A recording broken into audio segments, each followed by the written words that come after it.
Hey everybody, it's Master Gallengeist here, bringing you my review for the latest episode of Agents of S.H.I.E.L.D. The Real Deal. And this was a very good episode of Agents of S.H.I.E.L.D. It kind of brought into effect kind of why everything is kind of going wrong and what could lead to the destruction of Earth, which was a lot better than what I thought it could have happened. And even tied in all kinds of other things going on. And we got more information on what was going on with Agent Coulson, and a pretty big surprise at the end that I didn't expect. I'm just going to say it. And this was a very well done episode with a lot of good emotion through it. So, we figure out kind of what's going on after the explosion. What has happened? A tear in space and time has occurred because the explosion, thanks to General Hale, blew up all three monoliths and created a rip in space-time. And that's not a good thing. I kind of understand now why it's kind of screwed up, potentially. And certain things, that's a pretty good way of explaining that things could be out of whack and could end up destroying the Earth. So I'm like, okay, that is better. I got that. Cool. So, they're trying to figure out what's kind of going on. Fitz is pretty much explaining that it's a rip and that they have to try and figure out what to do with it. And he's just like, shit. So, Coulson sends Daisy and Dee to kind of get more supplies to make sure that Yo-Yo's comfortable and everything. And they kind of get their bonding moment. He's like, they go into like this pantry area and he's like, this is orange flavored or scented or whatnot. And he sprays it in his mouth. He's like, that's horrible. And I really like Deke in the past. And not that I hated him in the future. It's just, they're really using it to its full advantages. And especially at the end. So he's explaining that, every year on his birthday, his mom would give him an orange. And she always looked forward to it and everything. And the fresh fruit and all that is really hard to come by. And he's like, he's like, I don't know. I thought we were having a moment. Like, what about your parents? Like, I grew up in an orphanage. And she doesn't even go on. And he's like, I'm sorry, that sucks. And them just kind of balancing it out. It was really cool seeing Daisy kind of just getting him to a kind of friend kind of thing that they were going on, even though he has betrayed them a good amount of times. Then out of nowhere, this Kree dude comes at him and starts entering him like, oh crap, this thing has opened up a rift in space-time and now we're getting a bleed effect. But then they're able to take him out and he disappears. I'm like, what's going on?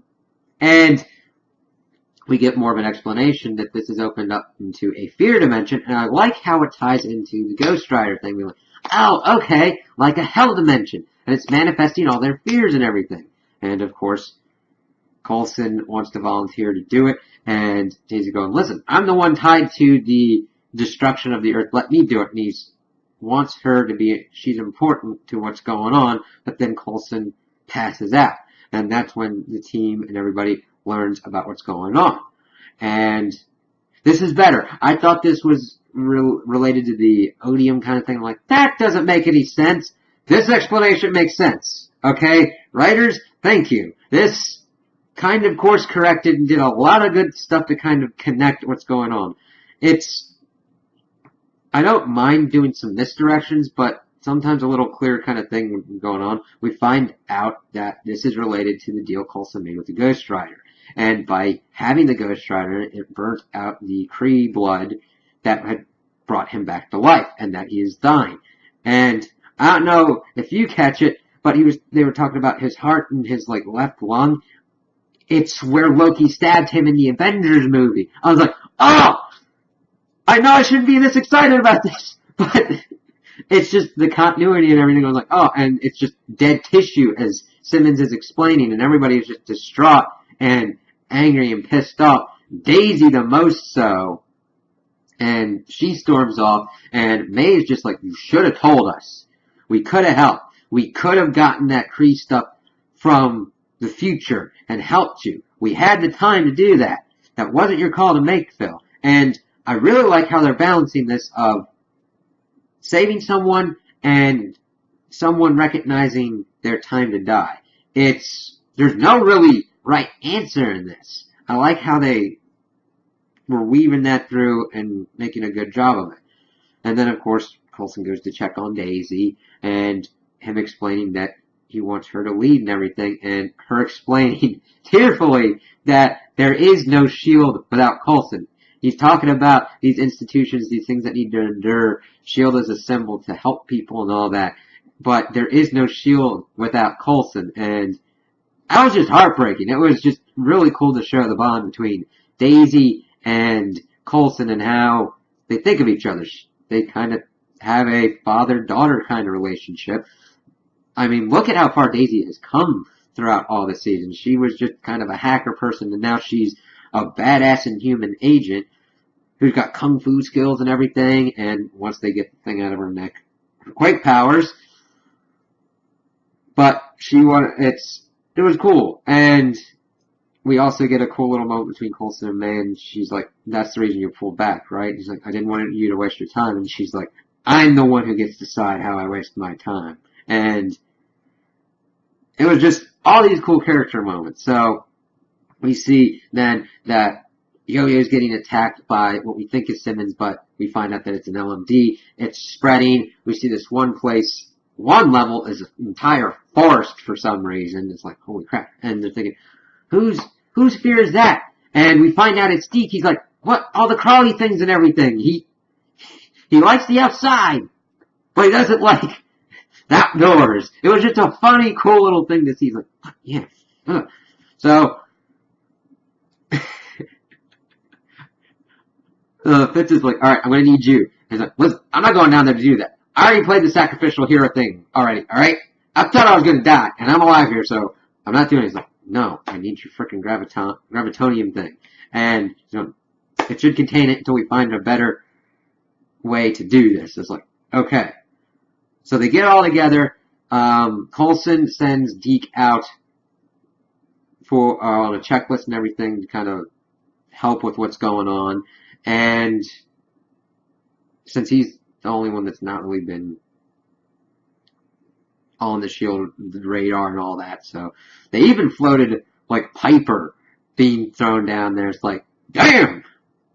Granted, kind of deserved, but he goes off to kind of do his thing, and we then get Coulson getting ready and geared up, and he goes down. He makes this quip about, yeah, if I see the Stay Puft Marshmallow Man down there, and making that quip, which I made a quip about in my Supernatural review. I'm like, yeah. The thing is, I kind of would have liked it, because we see all kinds of other stuff going on there. We've seen Lash from the previous season, like, oh shit.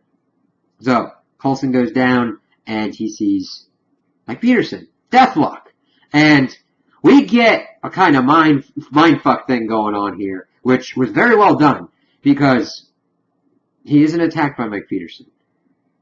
He's like, why are you my fear? The fear that this is all in your head, that you're dying on an operating table. And I'm going,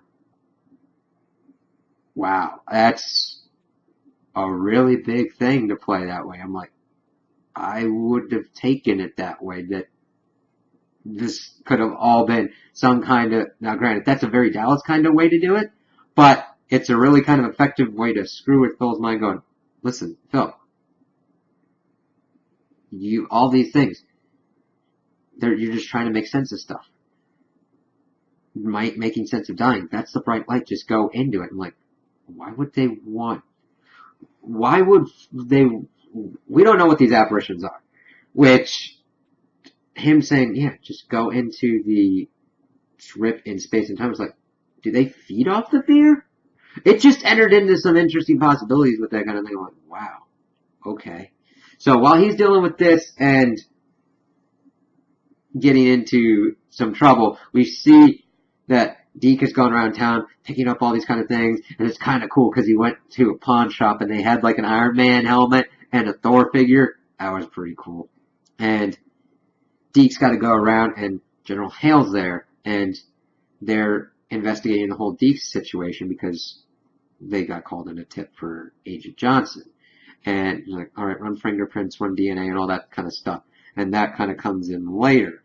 And, of course, he then comes back with Deathlock. It's like, yes! And as Coulson's like, nah, I don't believe it. I'm gonna close this thing. And he keeps getting choked out. And then Deathlock comes down and saves his ass. And really kick-ass fight scene going on with him. And he's going through, he's taking out apparitions and everything that are coming in. Hive coming in as well. And Phil essentially Pokeballs the Rip in space and time.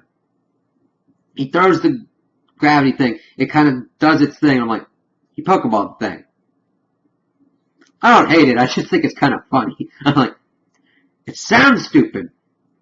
But if it works, it is not stupid. So, that is contained at the moment. So, we're like, okay, we gotta figure this out. And of course, we've got Coulson and Fitz and Deke. He's like, yeah, we got everything. He's like, yeah.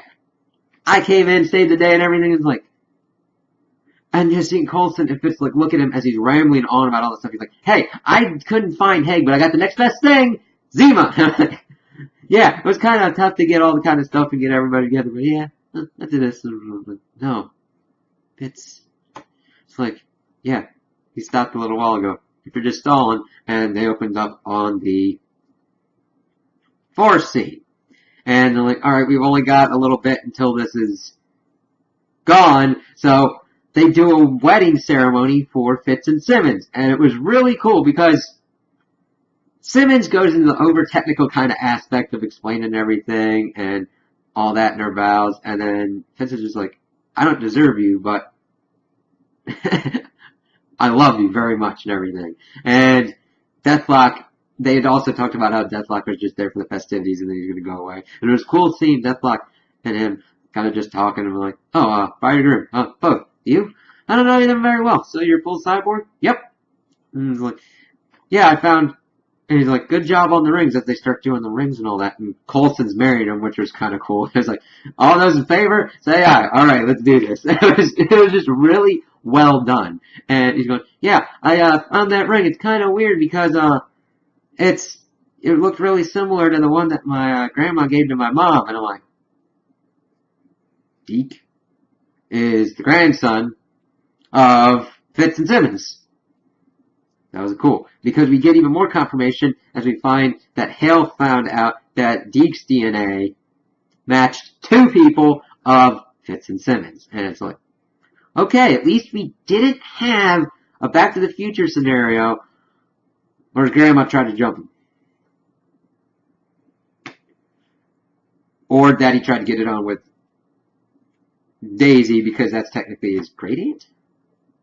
She'd be in there somewhere. I don't know. But it was just really kind of funny and cool, and I can't wait to see kind of what other stuff rolls on, if he will eventually put two and two together.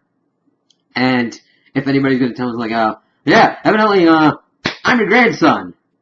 Hey, yeah.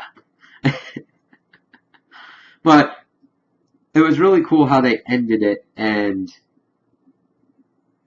ended it just right there, and all, just having the whole wedding thing and all that, and just kind of figuring out what's going to be going on with S.H.I.E.L.D. and all that. And I can't wait to see what's going forward. This did a lot, I believe, to help bring the kind of season together, because it brought the whole future story back into a kind of place of like, oh, okay, and then the whole Rip in space time, like, oh, that could definitely lead to some problems, and what's going on with that. So I'll be intrigued to see how this kind of goes on and what's going to happen from this one, because I felt that this was a stronger one that kind of brought things together, made it into a better, understandable kind of package. What's going on with Phil? What's kind of going on with the agents? How things could be potentially different if they start going with the whole Rip in space time, making fluctuations and everything. Deke's involvement, everything with General Hale. I think this did a better job of fixing what I think had kind of the problems that I'd been having up until this point. And hopefully that trend continues as the season goes on and we get more information about where this is going to be heading and ending it. So those are my opinions on the episode. Tell me what you guys think in the comments below. If you liked it, if you didn't like it, if you agree with me, if you disagree with me. Also like and subscribe, and I hope you have a good day.